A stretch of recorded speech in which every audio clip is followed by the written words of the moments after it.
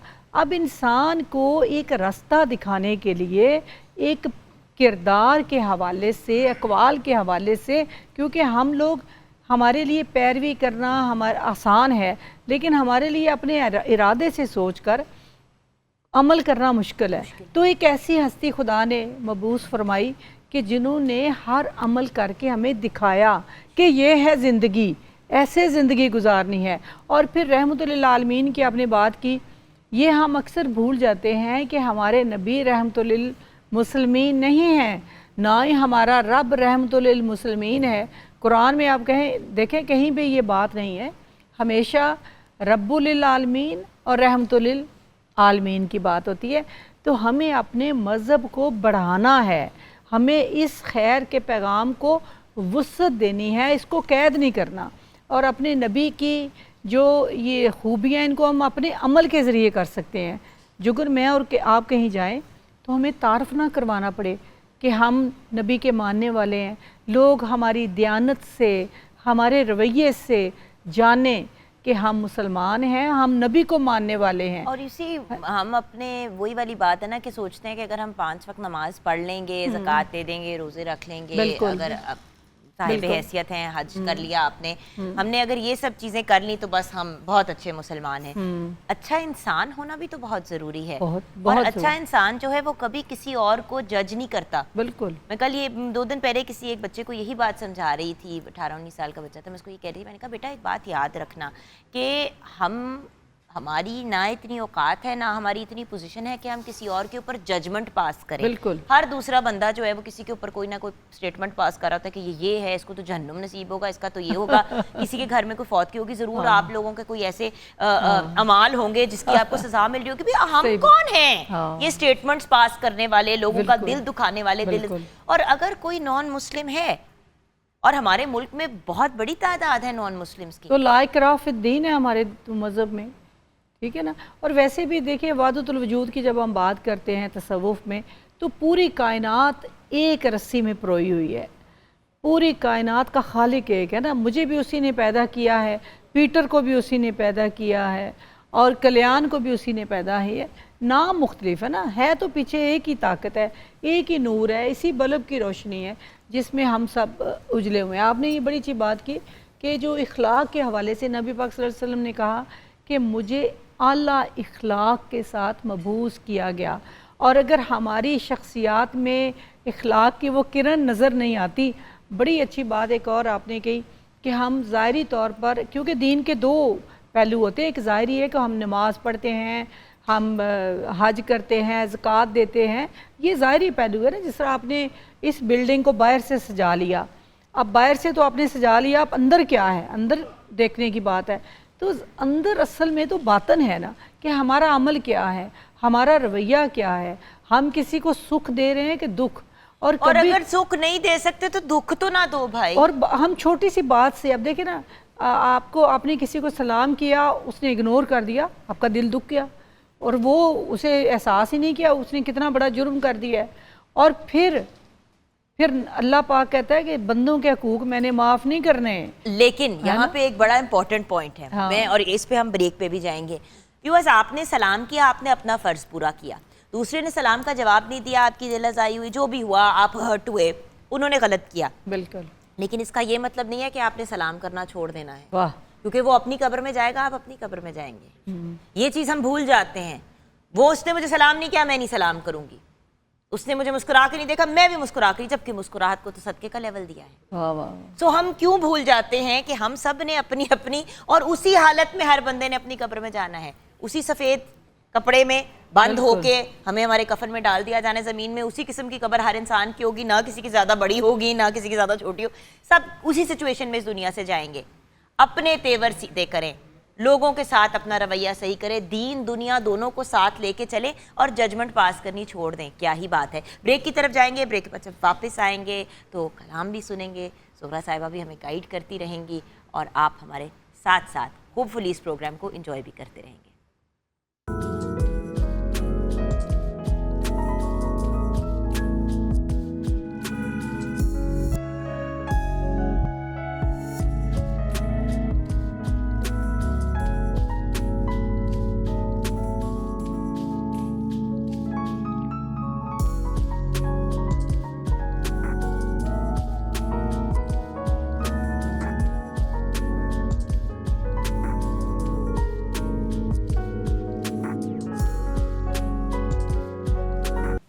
Welcome back from the break viewers. रबीउल अव्वल का माह मुबारक हो, और हर इंसान अपना हिस्सा ना डालना चाहे ये हो नहीं सकता।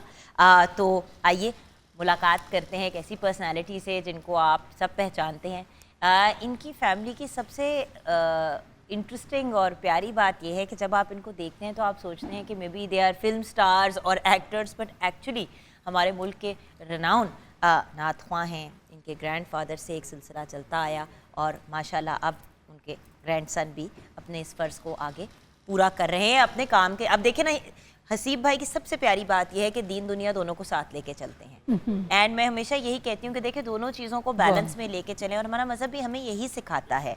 तो हसीब इरशाद आज़म चिश्ती हमारे साथ हैं। हसीब भाई, आप कुछ बहुत ही एक खूबसूरत तोहफ़ा देने जा रहे हैं आज हमारे व्यूअर्स को। बिल्कुल। मैं एक कलाम पेश करूँगा विलादत बासादत की मुनासबत से। इस माह रबीउल अव्वल के हवाले से कलाम है।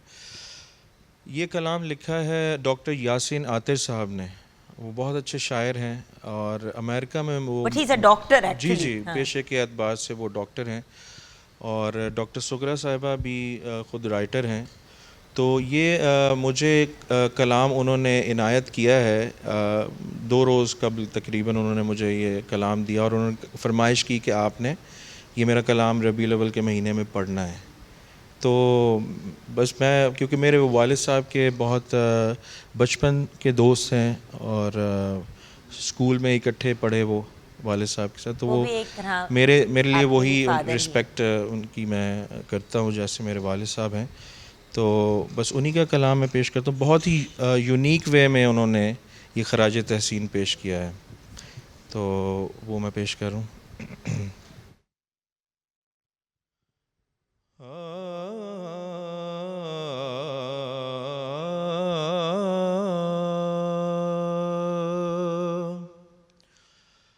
जुल्मत का सदबाब है, पैदाइशे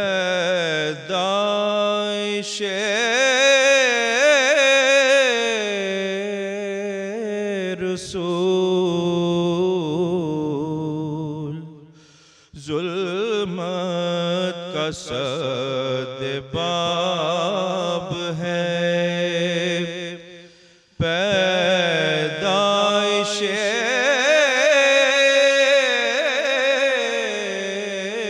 रसूल,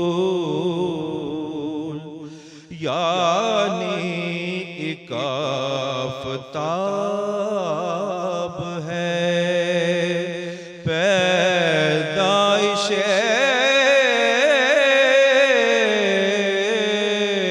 रसूल, उनके सबब ही कौनो मकाम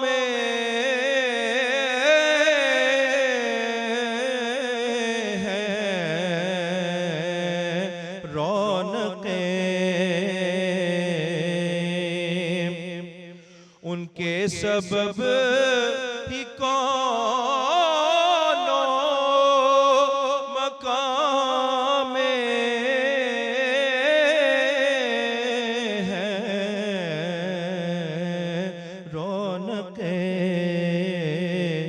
तस्दीक़ इन्क़िलाब है, पैदाइशे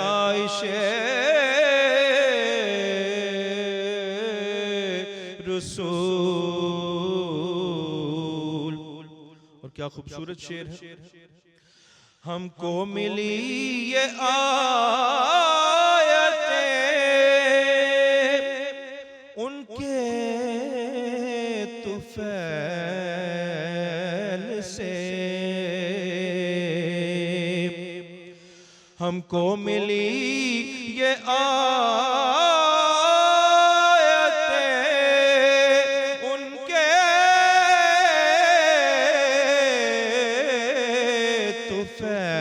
तुफैल से, कुरआन का इंतिसाब है, पैदाइशे रसूल, कुरआन का इंतिसाब है। और चर्चा था जिसका यौमे अज़ल से,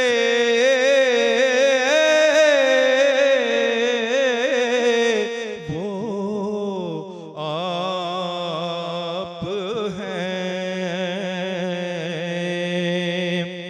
चर्चा था जिसका यौमे अज़ल से, वो आप हैं। पैगंबरों का ख्वाब है, पैदाइशे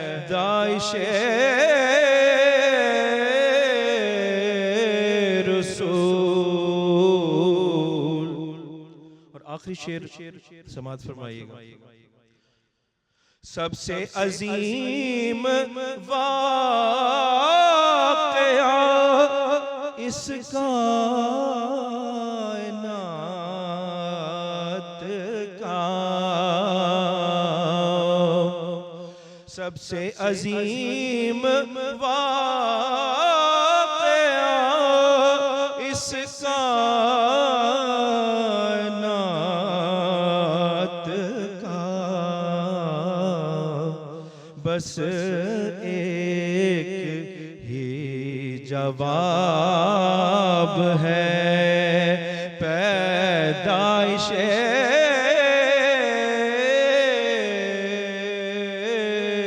रसूल, बस एक ही जवाब है।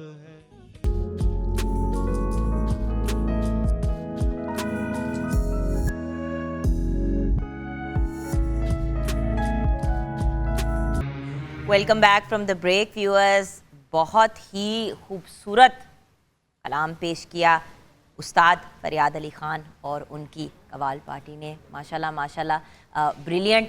अब तो फरियाद भाई उस्ताद का लेवल हो चुका है, तो मेरा फ़र्ज़ बनता है कि मैं उस्ताद ऐड करूं। और माशाल्लाह ये सारे जो आपके साथ जो आपकी कवाल पार्टी हैं, जो आपके हमनवा हैं, ये भी आपके स्टूडेंट्स ही हैं, आपके शागिर्द ही हैं।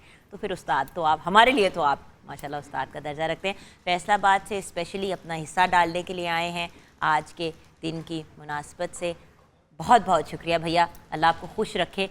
और अभी हमने मज़ीद आपसे कलाम सुनना भी है, लेकिन जब डॉक्टर सुहरा सदफ़ साहिबा हमारे साथ होती हैं तो पॉसिबल है कि उनकी कोई लिखी हुई चीज़ हम ना सुने। लेकिन उससे पहले पिलाक में क्या हो रहा है रबीउल अव्वल के हवाले से, क्योंकि वन थिंग अबाउट पिलाक, मतलब Punjab institute of languages arts and culture, एक ऐसा इंस्टीट्यूशन जिसको आप बड़े देर से as the director general head कर रही हैं। माशाल्लाह माशाल्लाह, कोई भी ओकेजन हो, आप हमेशा, चाहे वो मज़हब के पॉइंट ऑफ व्यू से हो, चाहे वो आर्ट से हो, कल्चर से हो, लैंग्वेज से हो, आप लोग हमेशा बड़े भरपूर अंदाज में सेलिब्रेट करते हैं और नॉलेज देते हैं। तो पिलाक में क्या हो रहा है? बहुत शुक्रिया जुगन। पिछली दफ़ा से जो पंजाब गवर्नमेंट है और पाकिस्तान की हुकूमत ने भी फ़ैसला किया था कि दुनिया को हमने बताना है नबी पाक सल्लल्लाहु अलैहि वसल्लम की सीरत को आम करके। हमने लोगों से लड़ना नहीं है, बल्कि हमने बताना है कि हमारे नबी कितने अजीम हैं। तो उस सिलसिले की जो मुख्तलिफ़ तकरीबात हो रही हैं पिलाक में, महफ़िल मिलाद, महफ़िल नात, मुशायरे, मज़ाकरे, कवालियाँ, और ये सारे प्रोग्राम चल रहे हैं। और बच्चों के मुकाबले, और फिर हमने आल पाकिस्तान मुकाबले कराए हैं जिसमें बहुत दूर दूर से, चित्राल से लोग आए। नात के जो आपके मुकाबले होते हैं उनमें तो हिस्सा लेने के लिए लोग मिन्नतें तरले करते हैं, बल्कि दूसरे सूबों से भी कहते हैं कि हमें बुला और फिर हमने बड़े उनको इनामात दिए हैं कि 50,000, 30,000, 20,000 और हर शिरकत करने वाले को 2,000 रुपया दिया है। मैंने कहा कोई बंदा खाली ना जाए, ये नबी पाक सल्लल्लाहु अलैहि वसल्लम का कलाम पढ़ने के लिए आए हैं, तो ये कुछ ना कुछ लेकर जाएं। तो ये तकरीबात जारी हैं। और जुगन में एक जो उसको पैगाम भी आप कह लें, या मेरी दरख्वास्त भी, कि हमें अपने दीन को थोड़ा सा आसान करना चाहिए। हमारा रब, जब हम कहते हैं ना 70 माओं से मेहरबान, तो हमें हज़रत मूसा और गडरिए वाली मिसाल सामने रखनी चाहिए कि जो खुदा से लाड कर रहा था और खुदा को वो लाड पसंद था। अब हमने बहुत सारी बंदिशें पैदा कर दी अपने और रब के दरमियान। और इसी तरह हमारे नबी रहमतुल लिल आलमीन हैं, माफ़ करने वाले हैं, दुश्मनों को भी माफ़ कर देते हैं। तो हमें उनकी बरकत से दुनिया को एक अमन का, मोहब्बत का पैगाम अपने अमल से देना है और सख्तियाँ कम करनी है। लेकिन आपको याद है डॉक्टर साहब, हमने पहली के नेशनल टेलीविज़न पे भी जब हम साथ हुआ करते थे, अक्सर हमारा प्रोग्राम्स होते थे, तो हम यही बात करते थे कि इतने से होते हैं बच्चे कहते हैं अल्लाह से डरो डरो। भाई माँ से जब बच्चा एक आपका ज़रूर उनकी नाराज़गी से डरना चाहिए। अब से अगर आप डरेंगे तो फिर तो आपके तो हाथ पांव फूल जाएंगे। मेरे ख्याल है कि बच्चे को हमें कहना चाहिए अल्लाह से मोहब्बत करो, क्योंकि वो तो इश्क करो, वो तो मोहब्बत करने वाली ज़ात है। तो 2-3 शेर में आपकी इजाज़त से कि सनाए ख़त्मे रसूल सुबह शाम करती हूँ, सनाए ख़त्मे रसूल सुबह शाम करती हूँ, अकीदतों की शफ़क़ उनके नाम करती हूँ। और जो रोज़ शहरे मदीना से होके आती है, जो रोज़ शहरे मदीना से होके आती है, मैं उस हवा को अदब से सलाम करती हूँ। क्या बात है। मैं उस हवा को अदब से सलाम करती हूँ और मेरी ज़बान से अकीदत के फूल झड़ते हैं मैं जब भी अपने नबी से कलाम करती हूँ। सुभान अल्लाह। और मुझे है नाज कि शामिल हूँ उनकी उम्मत में। मुझे है नाज कि शामिल हूँ उनकी उम्मत में। मैं आप अपना बहुत एहतराम करती हूँ। सुभान अल्लाह। मैं आप अपना बहुत एहतराम करती हूँ। जुगन, हमें अपना मोराल अप करने के लिए अपनी निस्बत अपने आका से जोड़नी है और फिर दुनिया को दिखाना है कि हम कितनी अजीम कौम है। सुभान अल्लाह, क्या बात है।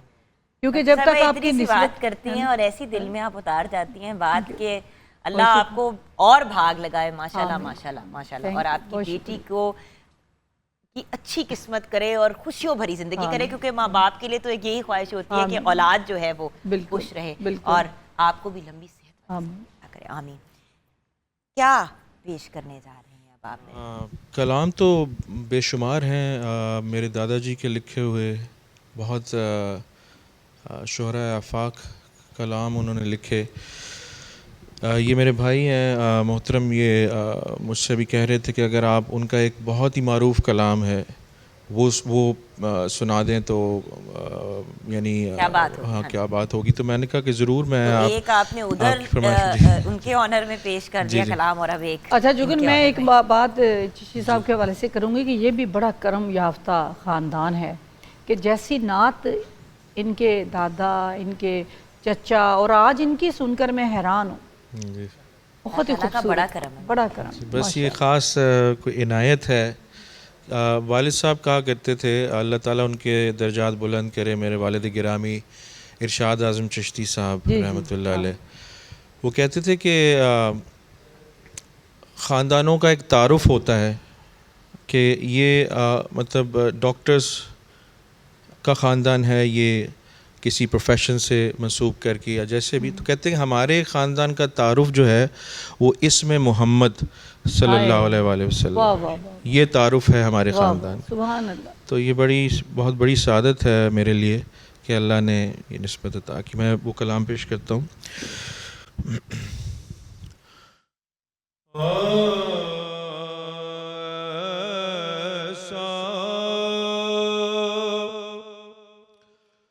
कोई महबूब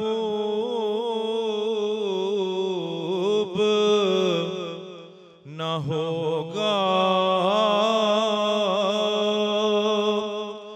न कहीं है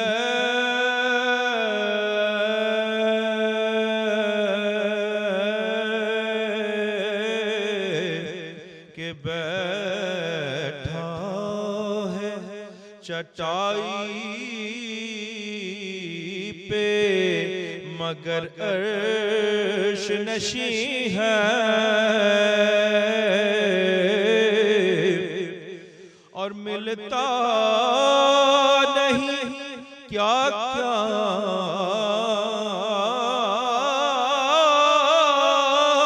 दो जहां को तेरे दर से मिलता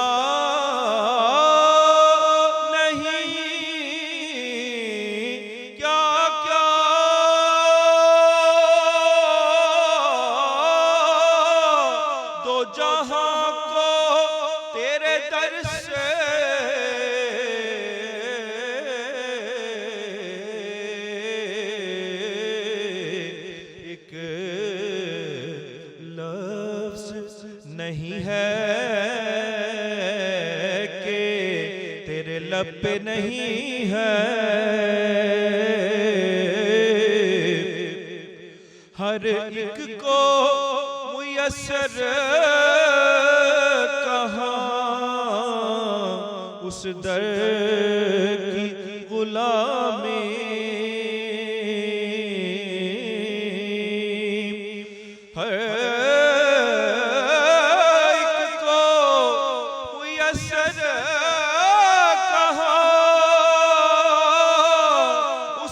दर की गुलामी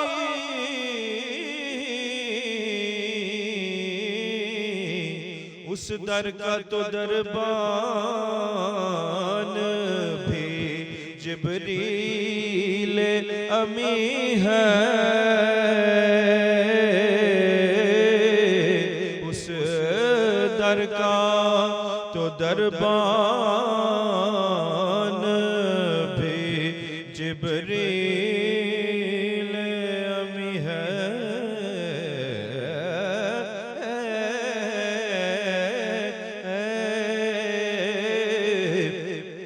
और मकता है दिल गिरिया कुना और नजर सूए मदीना,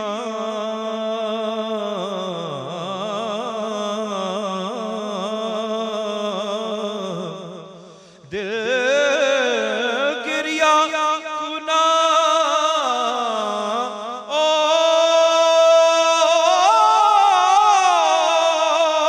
और नजर सूए मदीना,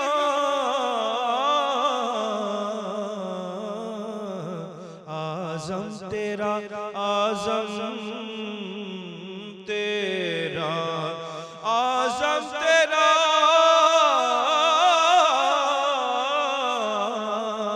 आज़म तेरा अंदाज़े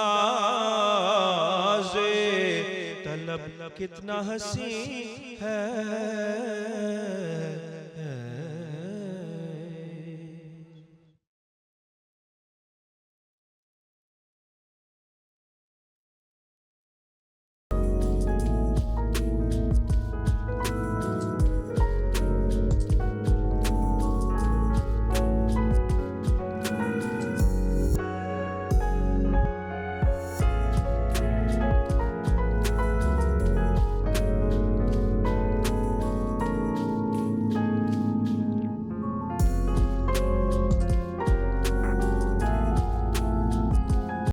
welcome back from the break viewers. बड़ी ही खूबसूरत सी न्याज ही कहते हैं ना, न्याज तैयार की है मज़े की, और हमने अपने गेस्ट को भी खीर स्मॉल बोल्स में सर्व की है। बल्कि व्यूअर्स अब क्योंकि हम अपने प्रोग्राम को कंक्लूड करने की तरफ जा रहे हैं, तो शेफ़ मुनीरा आपका बहुत शुक्रिया। अच्छा, यहाँ पे मैं एक बात ज़रूर कहूँगी कि व्यूअर्स जब आप इस तरह न्याज तैयार करते हैं, स्पेशली अगर आपने किसी को खाना देना है तो उसको प्रेजेंट करने का भी एक तरीका होता है। अब देखें, ये छोटी छोटी चीज़ें, नीचे मैट रख दिया, छोटा सा प्लांट रख दिया, ये कर दिया, प्रेजेंटेशन भी बहुत मैटर करती है। हम जब लोगों को स्पेशली जब लंगर का एहतमाम करते हैं, इस तरह करते हैं, तो मगरों लाने वाली कोशिश करते हैं। व्यूअर्स, जिस मोहब्बत प्यार और खलूस से हम तैयार करते हैं, उसी मोहब्बत के साथ उसको प्रेजेंट भी करना चाहिए, क्योंकि इससे बड़ा फ़र्क पड़ता है, इंसान बहुत अच्छा फील करता है। इसके साथ साथ हम शुक्रिया अदा करना चाहेंगे स्पेशली मेरी बहुत ही प्यारी बहन डॉक्टर सुकरा सदफ़ का। अल्लाह ताला आपको खुश रखे, आपको और भाग लगाए। इसी तरह मेरे भाई हसीब इरशाद आज़म चिश्ती, अल्लाह ताला आपको खुश रखे। और हमारे बहुत ही प्यारे भाई कारी अब्दुल सलाम कादरी, आपका बहुत बहुत शुक्रिया। आज का प्रोग्राम हम कंक्लूड करेंगे हमारे मुल्क के मारूफ कवाल ग्रुप, एब्सोल्युटली ब्रिलियंट, फैसलाबाद से स्पेशली हमारे प्रोग्राम पे आए। अल्लाह ताला आपको खुश रखे, और ये जो आपने अपना हिस्सा डाला है उसके इवज़ आपको करोड़ों जो है चीज़ों से नवाजा जाए, और आप खुश रहें, आबाद रहें। तो उस्ताद फ़रियाद अली ख़ान की तरफ अब हम रुजू करते हैं। जी।